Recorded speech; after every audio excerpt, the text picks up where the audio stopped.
My relationship with Margaret Thatcher was often pretty bumpy.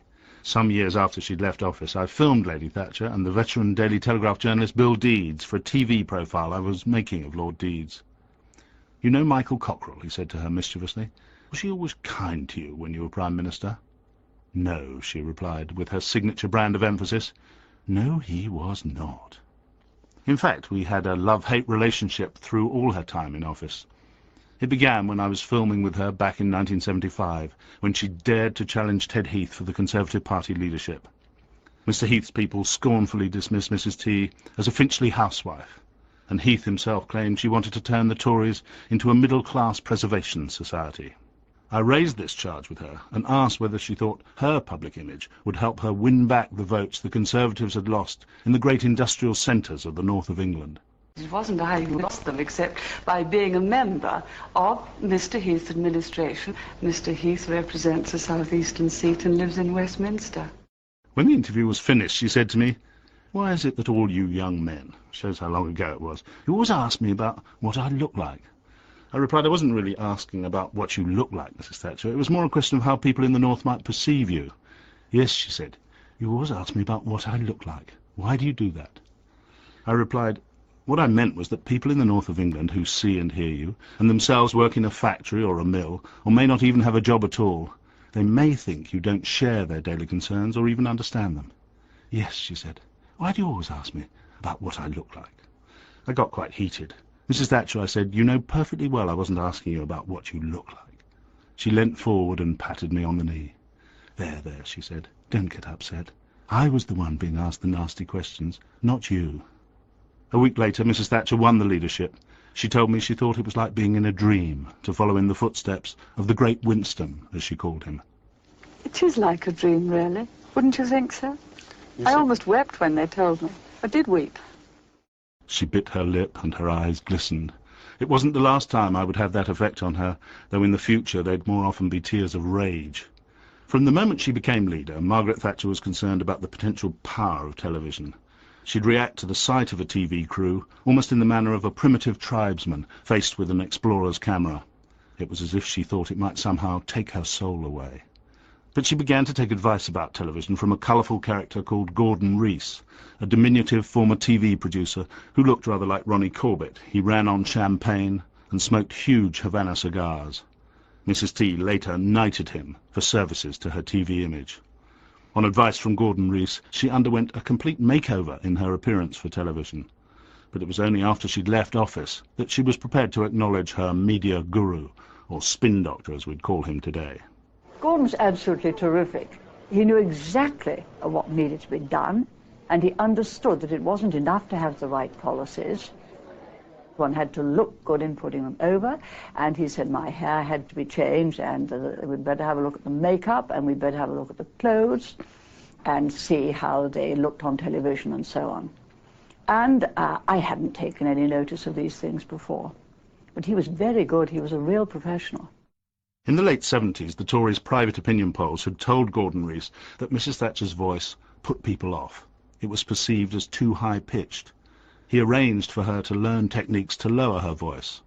One was humming, the other was to repeat the word ngakoka, ngakoka, ngakoka. But when I asked her during the 1979 election campaign about the role of her Svengali Gordon Rees, her answer reveals that even conviction politicians can perform U-turns when it suits them. How important has the advice of Gordon Rees been in the way you've presented yourself in this campaign? Do you know, I think he's consulted me, not I him. I think it's always been that way round. And it said that Gordon Rees gave you humming lessons to improve the way you spoke. Humming lessons? I'm not a very good hummer.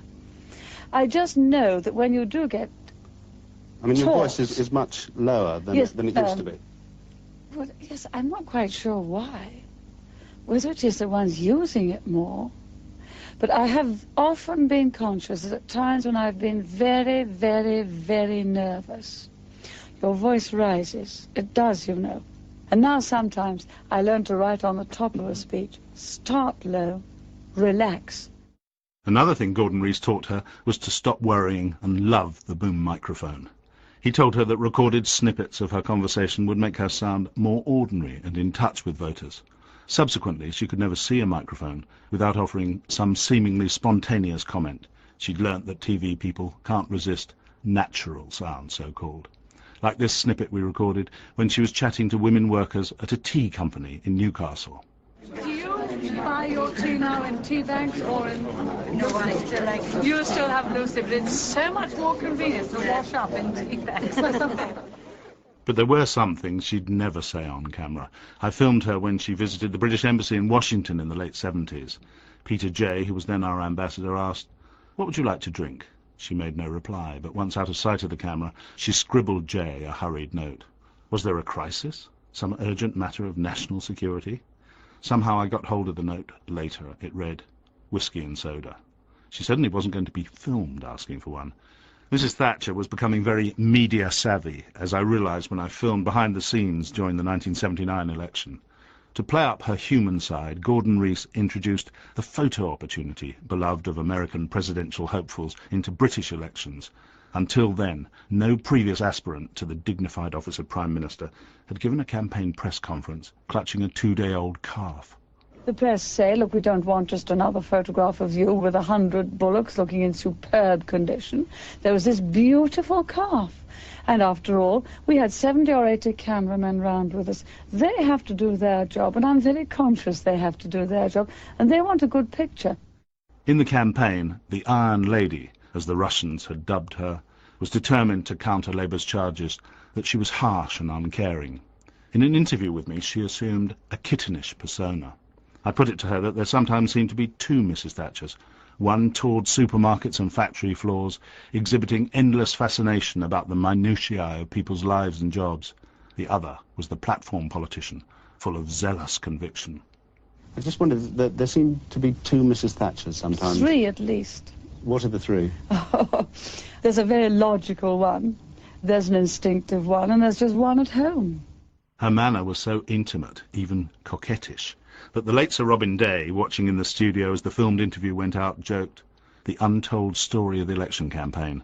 Margaret Thatcher is having an affair with Michael Cockerell." But the course of true love never did run smooth, and 3 years later I fell out in a big way with the Iron Lady.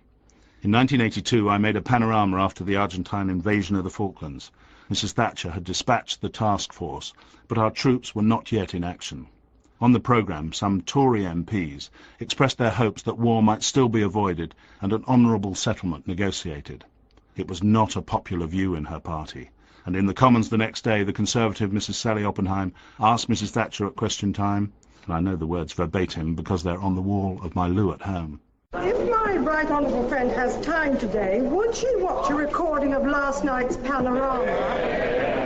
Is she aware that not all, but for the most part, it was an odious, subversive travesty in which Michael Cockerell and other BBC reporters in fact dishonoured the right to freedom of speech in this country?" I hadn't until that moment realised that the programme was quite as good as that, but this is how Mrs. T saw it. The chairman of the BBC has assured us, and indeed said in very vigorous terms, that the BBC is not neutral on this point, and I hope his words will be heeded by the many who have responsibilities for standing up for our task force, for our boys, and for our people, and for the cause of democracy. That response marked a low point in our relationship. But Mrs. Thatcher was magnanimous in her Falklands victory and agreed, after a break, to give me further prime ministerial interviews.